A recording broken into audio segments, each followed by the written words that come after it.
In this video help, we're going to cover the Equipment Sales tab on the Booking and Billing screen.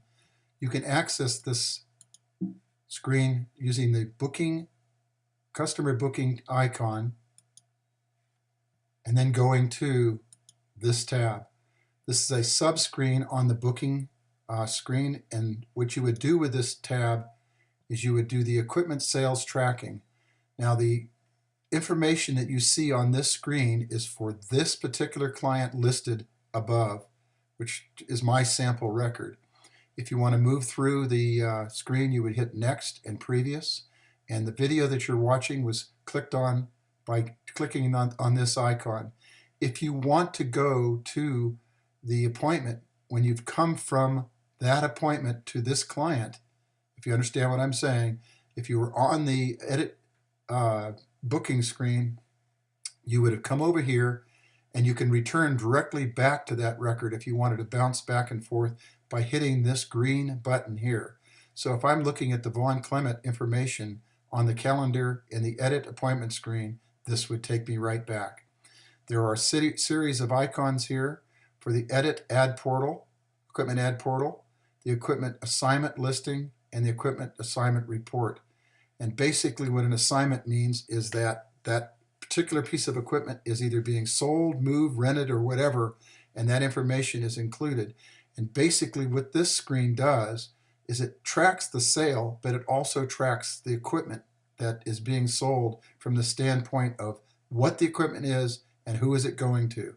And in this particular case, if you're adding a piece of equipment that's going to either be sold or tracked in the CRM process for this person, say for example, I use a sample record for a lawnmower, push gas, you could have picked it from the sample records that are in the inventory for equipment, and just clicking on it would have brought it up onto the screen here.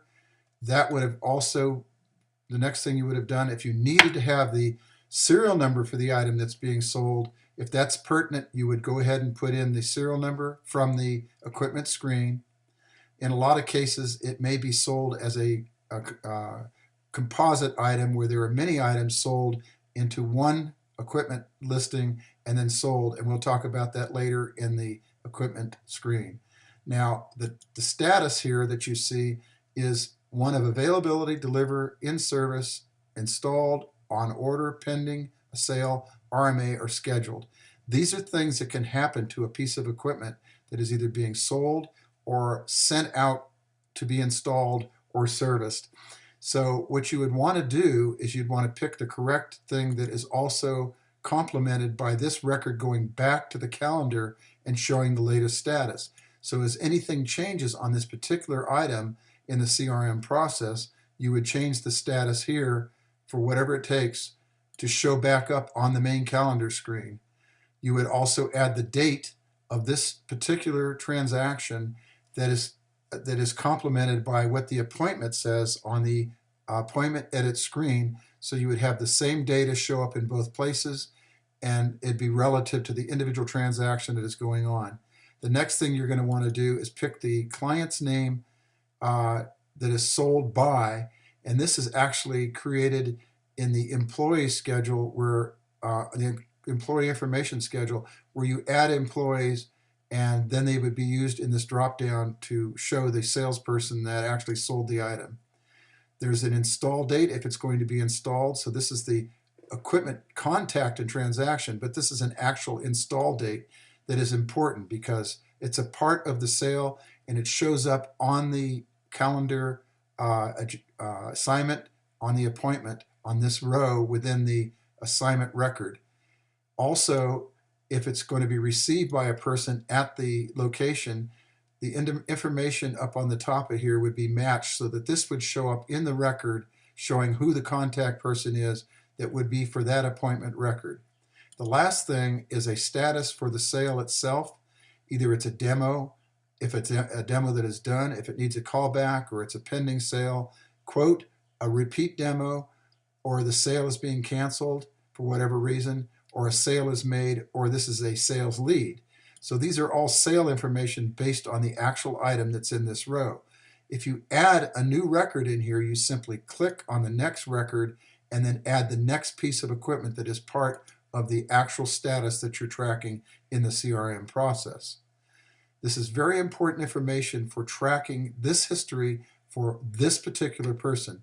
The same thing occurs on any record you go to, and in this particular case, there may be 2 pieces of equipment involved. So this shows the history of all transactions with the individual information and status if it was received and installed, and this would run for the length of this client for every piece of equipment that he purchased.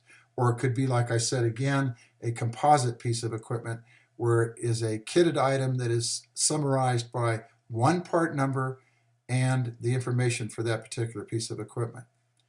Okay, if you have any questions, as always, be sure to contact me by email.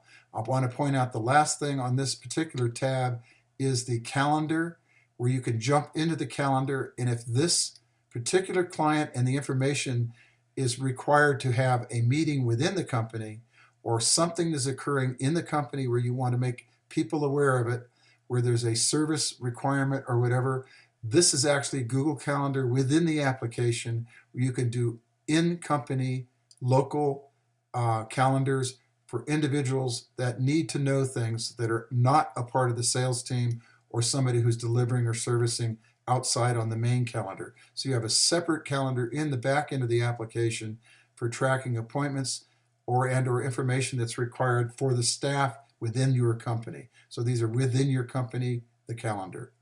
If you have any other questions, please contact me with your questions by email or chat online.